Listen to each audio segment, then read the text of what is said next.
The program is about to begin. Please take a moment to silence your mobile devices. We would like to remind you that food and drink are not permitted in the theater. Also, please note that photography and audio and video recording is prohibited. Thank you.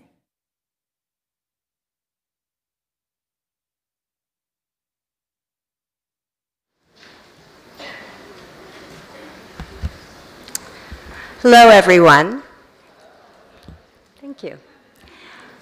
What a pleasure it is to welcome Common, Mark Lacey, and you to Kaufman Music Center. I'm Amy Frawley, Managing Director of Merkin Concert Hall at the Center. Kaufman is a place to explore the arts, primarily music, through performances in this gracious hall and through educational opportunities, including the K-12 Special Music School, Face the Music, a program for teens to work directly with living composers, and the Lucy Moses School, which happens to be the city's largest community music school. On the topic of performance, I hope you will return for an evening in the Ecstatic Music Festival. This is a cutting-edge festival. It features one-of-a-kind pairings of artists collaborating creatively across genres.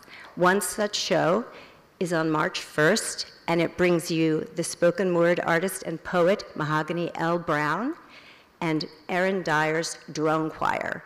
It's really going to be a fabulous, unique evening, and I encourage you to come back.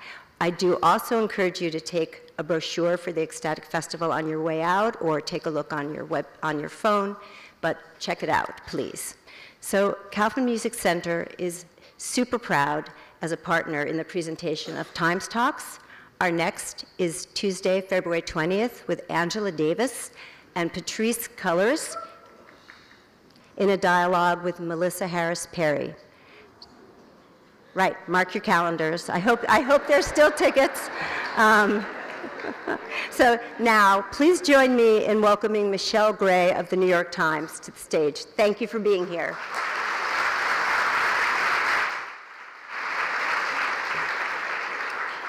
Good evening, everyone. I'm Michelle Gray, the Creative Director for the New York Times live conversation, performance and screening series TimesTalks, which pairs New York Times journalists with the brightest and boldest creative minds from the fields of film, theater, music, art, fashion, science, social justice, and policy. We're thrilled to be welcoming you to tonight's event with Common, an Oscar and Grammy Award-winning musician, actor, artist, poet, producer, and activist. His song, Stand Up for Something, co-written with Diana Warren and performed with Andra Day for the film Marshall, about Thurgood Marshall, the first African-American to serve as the Associate Justice of the Supreme Court, has been nominated for an Academy Award this year.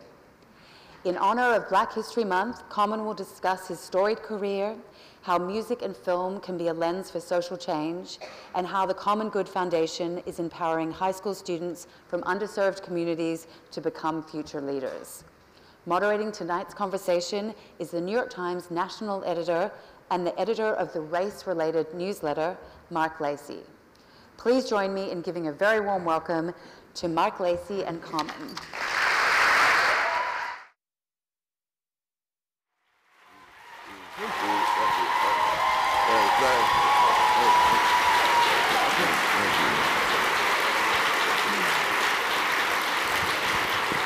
Welcome, everybody. This is going to be a great evening. I've been talking to Common backstage, and he has a lot to say. So we could start two different ways. We could start with me talking or with Common singing. Which do you prefer?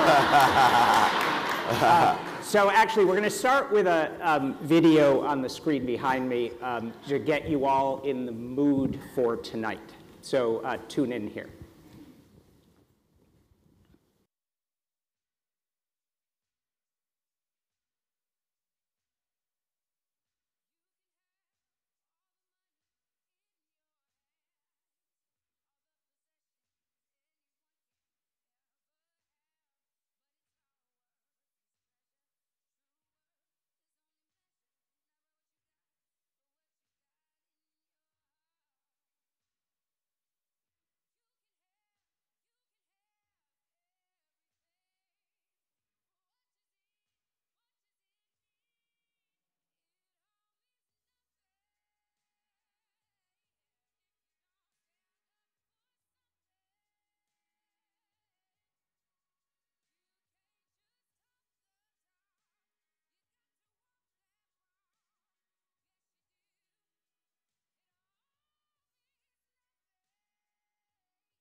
Pretty powerful song. Tell us the message there, and tell us about all those wardrobe changes in the middle of the video.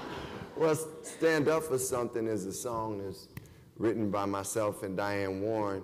And the theme of the song is really that we as human beings have to stand up for each other.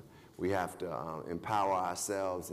In this day and age where so many people, fear has run rampant, hatred has been out there, I believe in humanity we have the ability to help each other rise and to lift each other up. And that takes a courage, it takes sacrifice, it takes dedication and work, it takes a selflessness, and Stand Up for Something is a call to action for that. It's saying, like, hey, whatever it may be, if you're standing up for women's rights, if you're standing up for black and brown justice. Trump, I said, yo, the way you do anti-Trump is by lifting up the people. That's how you do, by putting out the positive energy. Because if you give into that negative, it'll pull you down and weigh you and keep you in the dark place.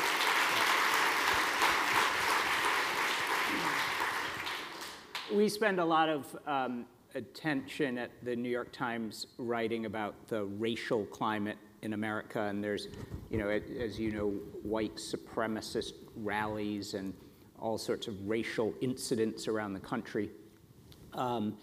We have reporters now looking into, you know, this resurgence of racism.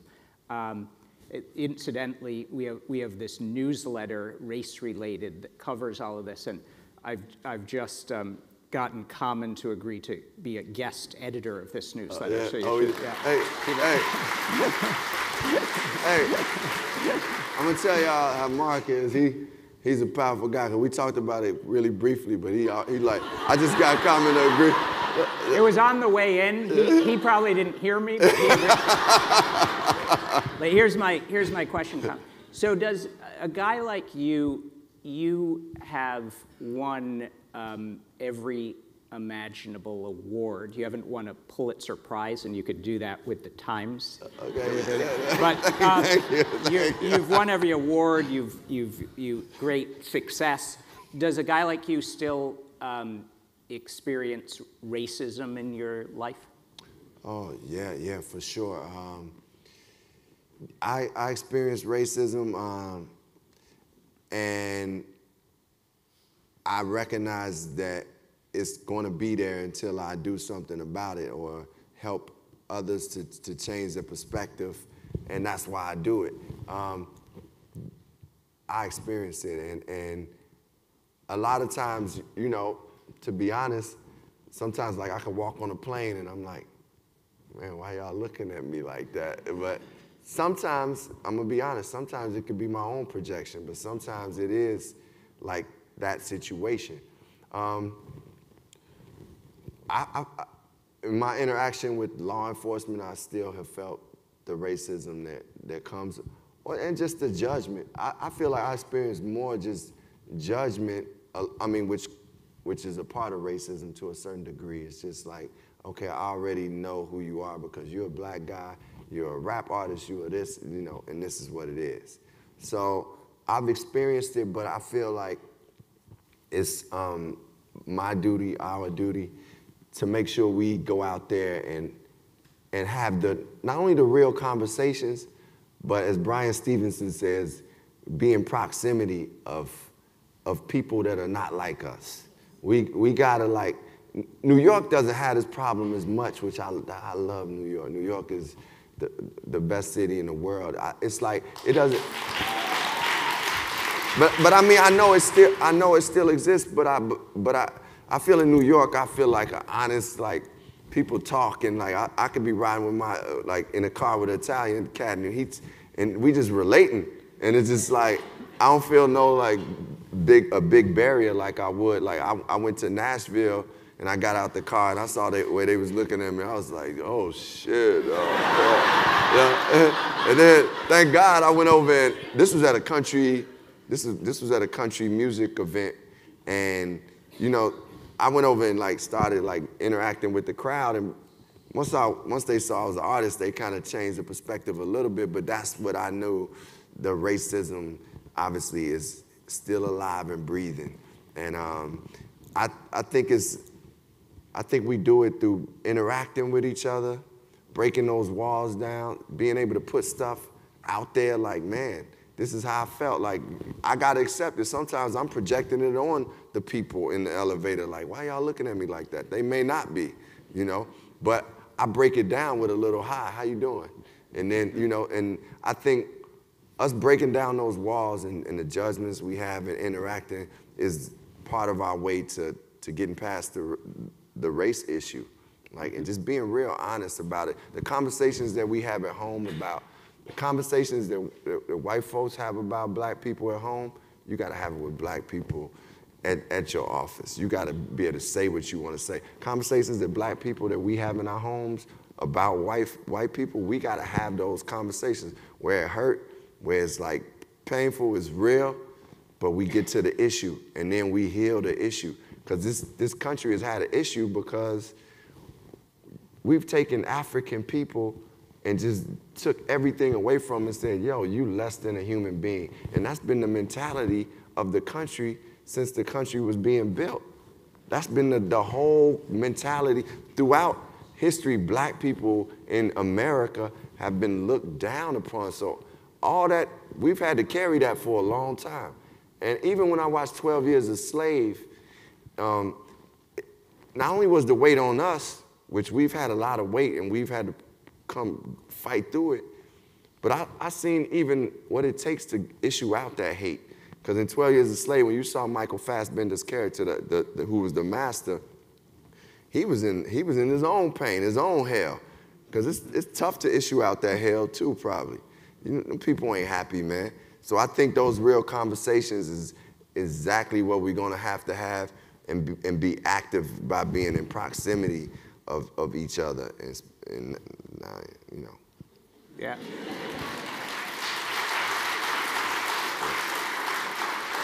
You mentioned a Lupita Nyong'o movie, and there's another one coming up. I don't know if you've heard. Yeah. Black Panther. Have you seen it? And even I haven't seen it. I will see it. But everybody is talking about it, and everybody's talking about what it means. And Lupita said she's never been on a set with so many black people before. That says something. But tell me what you think this hero movie, this action movie means for sort of progress. Well, first of all, I haven't seen it yet. I'm super excited to see it. My team bought like 70 tickets. We got all our but I mean, I should have been like a big time rapper, just bought out the theater, right? Yeah. Look, but I was invited. I was invited actually tonight to a screening of it, but I had something more important to do.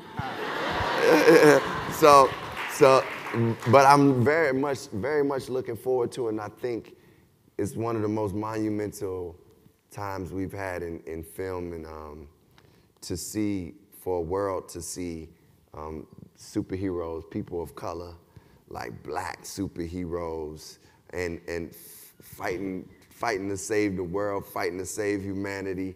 It's the things that we've always seen, but we never see ourselves doing it. And sometimes until you see yourself doing it, you don't believe you can do it. So the thing that it could be for a lot of like children is like changing the world. Just like when they got to see Obama, it changed the world for them. I think Black Panther is one of these monumental times where we'll look back and our kids will be like, man, they won't even be thinking about is the superhero black or white eventually. They just gonna be like, this is a good superhero. But we need the black superheroes and black sheroes so the world knows that we are heroes. Yeah, that's powerful.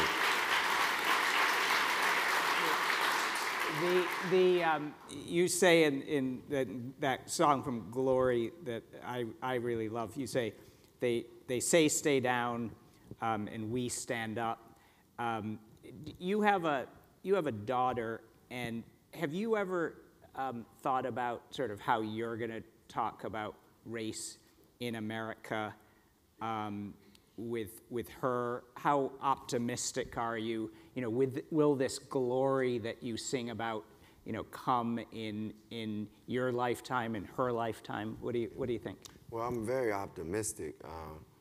I believe in humanity. I believe in God, and I believe that that, you know, because we created as children of the Most High, that means every human being has a capacity to be on a high level, a high vibration that operates God-like in love and respect for other individuals. And I just believe that, you know, our world has been tampered with through you know, the greed, the power, the seeking out of power. So I always tell my daughter that there's hope, that is inspiration. I keep her on an optimistic level. I also recognize she's going to experience some of her own things because she didn't grow up on the south side of Chicago just amongst black culture. She did grow up in LA and was one of 3 black girls at her school. Now she attends Howard University and HU. Hey, but she got to HU. She got to HU and got awakened real quick out there. But that being said, you know, I have hope in the fact that, you know, when I'm around younger people, I don't feel like race plays as much a part. Though, you know, my conversations with my daughter is not like I can give her all the information. I mean, her life and what she's experienced, she teaches me too. So, and through her experiences, sometimes I'm like, I was sitting there projecting on her like, man, you know, the younger generation ain't thinking race no more. And she was like, well, some people still are. Like, this is what I experienced. So, but overall, I feel that the world is seeing, younger generations are seeing more multicultural things. And soon they'll see just equality with women in the situation. And soon they'll see just Latino, Black, Asian, Native Americans, white, Jewish, whatever nationality we are. Just, I think they'll see more people participating in those, in whatever field. And I got hope in the future is what I'm saying. And I got hope that I keep my daughter in a hopeful space. And like I said, I learn from her too. Mm-hmm. Mm-hmm. Now let me take you to Chicago. That's where you started as a rapper. And we've been writing a whole lot about Chicago recently. A couple of years ago, we sent like 24 reporters to the city over Memorial Day weekend, and we covered every single shooting that happened over those 3 days, and there were 60-something of them, and they're just all 24 hours, most of them in the south side and the west, you know, just, and you really got a sense that there were whole stretches of Chicago that were being ignored, that the policing wasn't working, a real troubling situation. What do you, you have a foundation, you're working in Chicago. What's the solution if you see one for your city, which you care a lot about? Yeah, first of all, I want to say it's a lot of inspiration and hope in Chicago too, even in the midst of the violence. And the violence has existed since the 90s. It just has become so like out of order. It's become like really where, you know, where you have children getting shot, innocent people getting shot and killed. And it continues to go on, which has been just, you know, it's a sad thing for my city, and I always feel like, man, I gotta do more to help my city. I believe in, when you're going into a city or a community to change things, I believe you have to go and touch the people and listen to the people. 13 years ago, I was doing a performance in Inglewood, one of the neighborhoods that you all covered, and is has the highest murder rate in Chicago, I believe, probably in the country. And I was talking to some young men and women there, and I said, man, what can we do? What do y'all need? What do you need? And they was like, we need money. And I said, well, you know, my mind started calculating, well, I'm not going to help you do illegal things to get money. And they weren't even suggesting that. But I said, it was like, man, we need jobs, we need programs. And I took that in and said, man, that's one of the biggest solutions to stopping the violence is providing people with jobs and opportunities. Because I feel good when I get a job. When I got a new movie, I'm like, oh man, like I'm geeked. Like, imagine, and I gotta take care of my family too, right? Any human being, when they have work and they are able to take care of their family, it sets them on a path to doing the right things. The children that's out there experiencing these things are not monsters, they're not just evil. They're not like, no, just let me destroy anybody. They raised in a culture that's trying of surviving, and a culture where it's like, at a certain point, it became shoot or be shot. And when you give people opportunities, these kids opportunities, jobs, something productive, man, they blossom into some of the great ones. And they have that, but that is one of the solutions. And I actually, you talk about, you know, to tie back into what we talked about earlier was the Academy Award allowed me to go get access in places I didn't have access before. And one of the first things that happened when we won in between like being nominated was I got to meet with Howard Schultz from Starbucks, the CEO of Starbucks. And we talked, and he was one of the people that really kept me on the New York Times, like, yo, you know, like, I love him, he's a good dude. So, but one of the things that we ended up doing was we did this 1,000 job initiative, and we did it in Chicago, and we ended up doing it in other cities. To see the families, mothers bringing their children and to the job, and not only did we just offer jobs, like they sat down with companies and got jobs. We had job training there for them. We had people helping them get their like suits and stuff together. It was a beautiful day in Chicago, one of the most proud days I ever been a part of in my hometown. And to show you how it worked, we were filming the TV show The Chi, and we were on set in the neighborhood. Thank you. And we were on location on 47th Street, and two girls walked up to me and said, Kaufman, what's going on? How you doing? This, me and my cousin, we coming from the jobs y'all got us. We had that from the job initiative. Man, that thing brought tears to my eyes, because I was like, man, this really worked. Like, this really worked. And I'm not saying all their troubles was gone, but just the fact that they had these opportunities and jobs. And one of the things that I'm doing to tie it out, to tell you what it is like, we're figuring out ways to go hold a lot of the companies that's in Chicago accountable for hiring young people and giving young people jobs. And it is people out there that's doing the work. Like Arnie Duncan has been doing some strong things out in Chicago, giving people jobs. And there's people like this organization called Ceasefire, and this guy named Father Mike Flager, who's been incredible in Chicago, that really do the work. So I want to give them credit, and I'm saying I'm on the train with them, trying to do the best we can for the city. Mm-hmm. I think we're going to set up 2 mics here and get some questions from the audience. So those will be coming down. And we have, this is being broadcast on Facebook right now, and we have questions coming in as well from them. We have questions from race-related readers, so I am going to stop with my questions. Kristen from Facebook asks, if you could make any film about anyone or anything, what would the topic of that project be? And who knows, there could be some producer out here that could greenlight this project right now, so be careful. Well, if I can make a film about anyone or anything, it would be about Assata Shakur. Assata Shakur.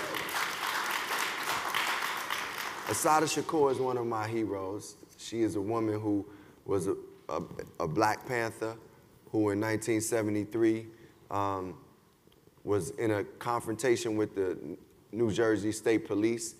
It's different stories that say, you know, obviously one state trooper got shot and killed, and she was shot, and so was another Black Panther who was there with her. She was accused of the murder, and her lawyer had proven that she couldn't really have shot the gun because she had got shot right in a position where she wouldn't have been able to pull the trigger. But she ended up going to a double maximum security prison. They put her in a men's prison at a certain point. While she was fighting for her life, the police was hitting her with the sticks and telling her she's going to be where her friend was at. Her book changed my life, and her story has always inspired me. And I would love to do a film about Assata Shakur because she is a hero in my book, and she's someone who is such a peaceful and calm soul, but is also being like projected as this big like killer, Black Panther, and that's not her. So I would like to tell her story, not only because I would love the truth to be out, but it's a really powerful story. Great, thank you. Thank you. So let's start on this side. Keep your question brief and Common. I'll try to keep my answer brief. I'll talk long, man. You have so many inspiring words, and when you starred in the third barbershop, did you find it as an opportunity to? Did you find it as an opportunity for you to help spread the word about gun control? Well, you know, when I got to be in barbershop, it was more like, I did it for two reasons. One was the story was based around Chicago violence. And I found from being a part of Selma, and I'm not trying to equate Selma to barbershop 3, but I understood that going out doing press for Selma, I got to talk about real things. So I knew with the theme of barbershop, the third one, it would be we would go out and talk about real things and go out and do real things, like active things for the community, which we did. We had, you know, these free things for kids who had good grades in barbershops. We did, you know, that we found somebody doing that and we started going out and supporting them doing that. And so I got to use that as a platform for that reason. And also, you know, like we do, I talk about a lot of serious things, but I like to have fun, I like to joke, so it was good to be a part of, you know, something that was fun and loose, but I still, no matter what, they gave me the serious talk in the film. Juan from Facebook says, what do you think of the state of hip hop today? Does it have the artistry and innovation of the past? Yeah, well, I think hip hop is like I said, it's a living organism, so it reflects where we are in these times. I think the younger artists are speaking their truth and speaking from the creative place that they are, where they are in their lives. I don't feel that the creativity is as innovative as, you know, when hip hop initially started in this really purest years, just because, man, things have gotten to it. Corporations, like the mentality of like people who are not necessarily like not just cultured, but they not really have the desire to be an artist. They might just want to be a superstar. Or they may just say, man, I just want to take care of my family. That doesn't necessarily raise the level of the art. Can I knock someone for wanting to take care of their family? No. Can I knock someone for just saying, man, I want to be this superstar? No. But that doesn't mean I look at it and be like, man, this art is incredible. But as I said, I'm an optimist. I acknowledge the great artists like Kendrick Lamar, like Chance the Rapper, and even some people who, like this young sister from Chicago, her name is No Name. I mean, SZA is not hip hop, but she's hip hop in her own way. So it's like, it's a lot of artists out there that are still innovative, but the music overall doesn't have the creativity and purity that hip hop had in the 90s and 2000, whatever. I don't know when it stopped, but it's just, you know, but I still think I respect that they speaking their truth. Didn't you start some sort of Chicago versus LA flap back in the day? Well, I don't know if I started it, but I had to take care of my business too. But everything's calm now, right? Yeah. I mean, me and Ice Cube, it basically started. I wrote a song called "I Used to Love Her," which was about the evolution of hip hop. I grew up listening to Rakim and NWA, KRS-One. And Far Side, you know, like I wasn't no guy that's like, oh, I'm only about East Coast. I was just drawn to what I was drawn to, and I wrote the song talking about the evolution of hip hop.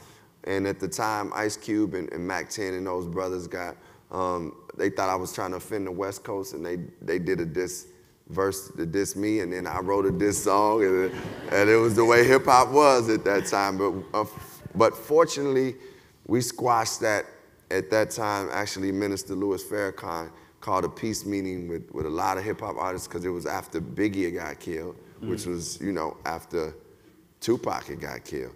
And we were like, we didn't get into this to create death. We got into to create life and to create better life.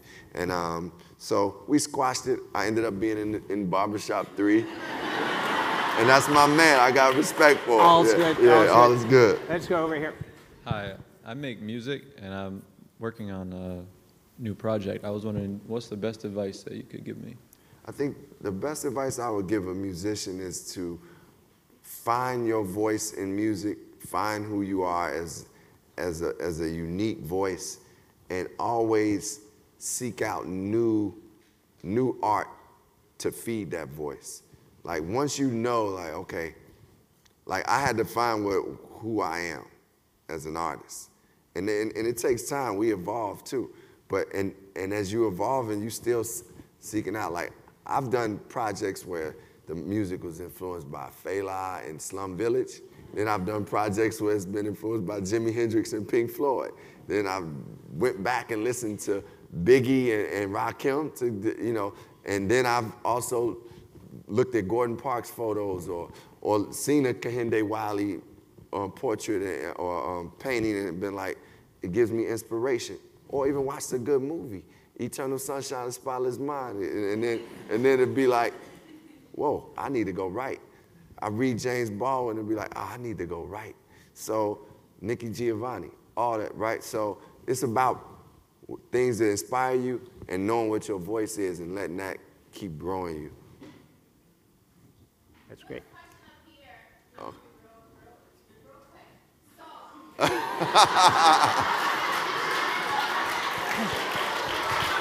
A quick one from the balcony.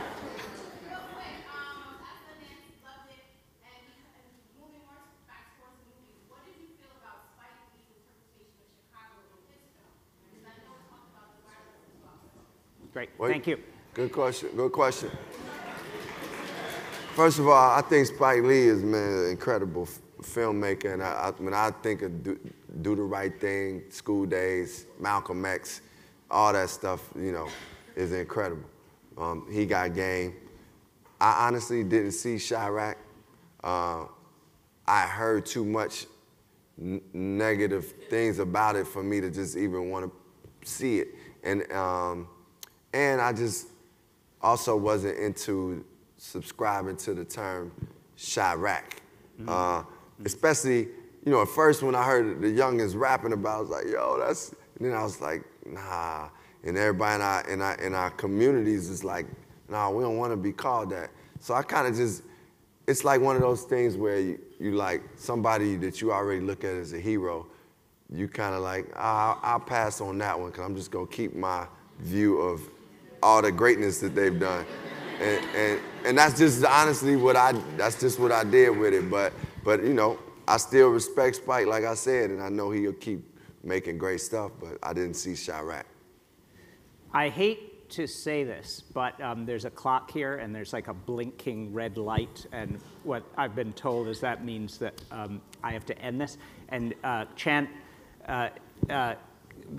just behind that door is Common's entourage, and they told me he has to roll at this appointed time. Yo, first of all, I rolled with one person. and it's a really So we unfortunately are going to have to wind this up, but I do want to say it was fabulous to have you here. It was great. Thank you, Pat. Thank you. It's been great, man. Thank you. Thank you. Thank you all. Thank you very much. Thank you very much. All right, bro.